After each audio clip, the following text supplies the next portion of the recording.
Hi friends, ఈ వీడియోలో మనము రోజువారీ రాశి ఫలాలలో మిథున రాశి వారి గురించి తెలుసుకుందాం. అంతకన్నా ముందు చిన్న రిక్వెస్ట్ ఫ్రెండ్స్, ఈ వీడియో మొదటగా చూస్తున్నట్లయితే లైక్ చేయండి, షేర్ చేయండి, అలాగే సబ్స్క్రైబ్ చేయడం అసలు మర్చిపోవద్దు. మీ యొక్క సపోర్ట్ నాకు ఎంతో అవసరం.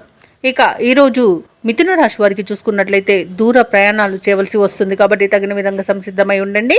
కుటుంబ సభ్యుల నుండి అవసరానికి ధన సహాయం అందక ఇబ్బంది పడతారు. ఇక పాత రుణాలు తీర్చడానికి చేసే ప్రయత్నాలు ఫలించవు. ఇక వ్యాపారస్తులు ఎవరైతే ఉన్నారో వారి యొక్క వ్యాపార వ్యవహారాలలో ఒడిదుడుకులు తప్పవు. వృత్తి ఉద్యోగాలలో ఎవరైతే ఉన్నారో వారికి నిరుత్సాహకరమైన వాతావరణం అనేది ఉంటుంది. ఇక మిథున రాశి వారు ఈరోజు ఆర్థిక విషయాలలో జాగ్రత్త వహించాల్సి ఉంటుంది. డబ్బులు ఇవ్వడం కానివ్వండి, తీసుకోవడం కానివ్వండి చేయకండి.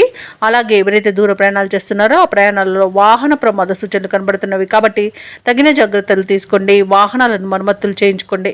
అలాగే మద్యపానం సేవించి వాహనాన్ని నడపకండి. ఇక ఈరోజు పెద్దలను గౌరవించడం వలన మీకు కొంత శుభ ఫలితాలు కలగవచ్చు. అలాగే భార్యాభర్తల మధ్య విడిపోయేంత గొడవలు అనేవి జరిగే అవకాశం ఉన్నందున కాస్త సమయం పాటించండి. ప్రేయసి ప్రియుల మధ్య కూడా వివాదాలు తలెత్తే అవకాశం కనిపిస్తుంది. ఈరోజు ధన నష్టం కలిగే అవకాశం కూడా ఉంది. అలాగే నేత్ర సంబంధిత అనారోగ్య సమస్యలు కలగవచ్చు కాబట్టి తగిన విధంగా జాగ్రత్తలు తీసుకోండి. ఔషధ సేవనం చేయండి. తగ్గకపోతే వైద్య సంప్రదింపులు చేయడం మీకు అత్యంత మేలు చేస్తుంది.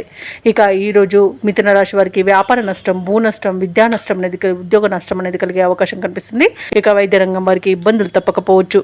ఇక విదేశాలలో విద్యాపరంగా, వృత్తిపరంగా, వ్యాపారపరంగా ఎవరైతే నివసిస్తున్నారో వారికి ఆర్థిక ఇబ్బందులు అనేవి తలెత్తవచ్చు. అలాగే ఈరోజు మిథున రాశి వారికి తమ కుటుంబంలో ఇబ్బందులు తలెత్తి వివాదాలకు దారితీయవచ్చు కాబట్టి కాస్త ప్రశాంతంగా ఉండడానికి ప్రయత్నించండి. ఇక మిథున రాశి వారికి ఆర్థిక వ్యవహారాలలో చికాకులు పెరుగుతాయి. ఇక శ్రమపడ్డ ఫలితం కనిపించక ఇబ్బంది పడతారు.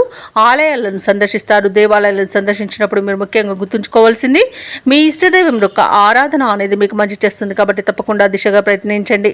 ఇక వ్యాపార వాణిజ్యవేత్తలు ఎవరైతే ఉన్నారో వారికి వ్యాపారాలలో కొంత గందరగోళ పరిస్థితులు నెలకొనే అవకాశం కనిపిస్తుంది.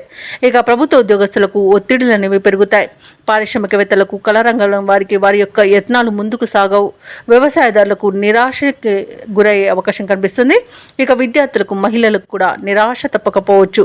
ఇక ముఖ్యంగా మహిళలకైతే కుటుంబంలో చిక్కులు ఎదురవ్వచ్చు. ఇక మిథున రాశి వారికి అదృష్ట రంగు నీలం, ప్రతికూలమైన రంగు పసుపు, అదృష్ట సంఖ్య 7. ఈరోజు మిథున రాశి వారు శివాలయంలో ప్రదక్షిణలు చేయడం వలన, లక్ష్మి అష్టోత్తర శతనామావళి పఠనం చేయడం వలన మంచి శుభ ఫలితాలను పొందుతారు. అలాగే పనులలో వచ్చే ఆటంకాలని తొలగించుకోగలుగుతారు.